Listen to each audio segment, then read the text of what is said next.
வீட்டில் நிரந்தரமாக லட்சுமி குடியேற இது ஒன்றை மட்டும் செய்தால் போதும். மகாலட்சுமியின் கடைக்கண் பார்வை பட்டாலே நம்முடைய வாழ்க்கை மிகப்பெரிய மாற்றம் வரும் என்பார்கள். அப்படிப்பட்ட மகாலட்சுமி நம்முடைய வீட்டில் நிரந்தரமாக வாசம் செய்யும் பரிகாரத்தை செய்வதால் எவ்வளவு உயர்வான புண்ணியம் கிடைக்கும் என்பதை நினைத்து பாருங்கள். வீட்டில் மகாலட்சுமி நிரந்தரமாக குடியேற வேண்டும், லட்சுமியின் அருட்கடாட்சம் வீட்டில் எப்போதும் நிறைந்திருக்க வேண்டும் என நினைக்காதவர்கள் இருக்க முடியாது. மகாலட்சுமியின் அனுகிரகம் இருந்தால் வீட்டில் செல்வம் சேரும், தங்கம் போன்ற ஆபரணங்கள் சேரும், மன நிம்மதி, மன மகிழ்ச்சி, வளர்ச்சி, குழந்தை செல்வம் உள்ளிட்ட அனைத்து விதமான செல்வங்களும் கிடைக்கும். மகாலட்சுமியின் அருள் இருந்தால் மட்டும்தான் ஒருவர் மன நிறைவாக மகிழ்ச்சியான வாழ்க்கையை வாழ முடியும். மகாலட்சுமியின் அருள் எப்போதும் நம்முடைய வீட்டில் நிறைந்திருக்க வீட்டில் சில எளிய பரிகாரங்களை செய்தாலே போதும். இந்த பரிகாரத்தை 1 வாரம் அல்லது 2 வாரங்கள் மட்டும் செய்தால் போதாது, தொடர்ந்து ஒவ்வொரு வாரமும் செய்ய வேண்டும். இப்படி தொடர்ந்து செய்து வந்தால் மகாலட்சுமியின் அனுகிரகத்தால் வீட்டின் பொருளாதார நிலையில் உள்ளவர்களின் மனநிலையில் மாற்றம் ஏற்படுவதை காண முடியும். வெள்ளிக்கிழமை அன்று காலையில் மருதாணி இலைகளை பறித்து நன்கு அரைத்து அதை ஒரு வெற்றிலையில் வைத்து வீட்டின் பூஜை அறையில் வைத்துவிட வேண்டும். இந்த மருதாணிக்கு அருகில் வீட்டில் விளக்கேற்றி வழிபட வேண்டும். அந்த மருதாணி நாள் முழுவதும் அப்படியே இருக்க வேண்டும்.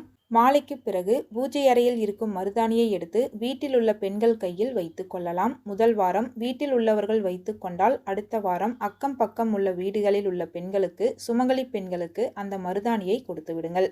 இப்படி மருதாணியை வீட்டில் பூஜை செய்து அதை சுமங்கலிக்கு தானமாக கொடுப்பது மகாலட்சுமிக்கே மருதாணி கொடுப்பதற்கு சமம். மகாலட்சுமிக்கு மிகவும் விருப்பமான பொருட்களில் ஒன்று மருதாணி. இதை வீட்டில் உள்ள பெண்கள் கையில் வைத்து கொள்ளும் போது, மருதாணி வைத்த கைகளால் வீட்டில் விளக்கேற்றும் போதும் சமையல் செய்யும் போதும் மகாலட்சுமி மனம் மகிழ்ந்து நம்முடைய வீட்டிலேயே நிரந்தரமாக தங்கிவிடுவாள்.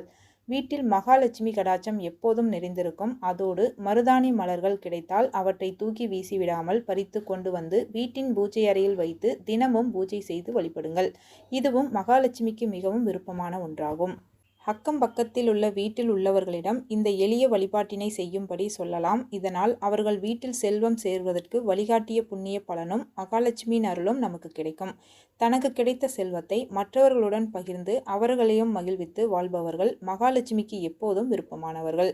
விசேஷ காலங்களில் பெண்கள் மருதாணி வைக்கும் பொழுது யாருடைய கைகளில் செக்க செவேல் என சிவந்து போகிறதோ அவர்கள் மேல் அவர்களுடைய கணவர் ரொம்ப பாசமாக இருப்பார் என்று சொல்வார்கள். மருதாணி நன்கு சிவந்தால் அவர்கள் ரொம்பவே ராசியானவர்கள். தெய்வீக சிந்தனை இவர்களிடம் அதிகம் இருக்கும். விசேஷ காலங்களில் ஏற்படக்கூடிய படபடப்பு, டென்ஷன் போன்றவற்றை இது குறைக்கும்.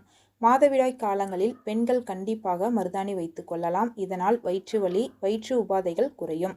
தலைக்கும் விரல்களின் நுனிக்கும் சம்பந்தம் உண்டு. எனவே நீங்கள் விரல் நுனிகளில் மருதாணி வைத்து கொள்வதால் ஒற்றை தலைவலி, தலைபாரம் ஆகியவற்றை குறையும். மாதவிடாய் காலங்களில் வரக்கூடிய எரிச்சல், பதட்டம் போன்றவற்றை மட்டுப்படும்.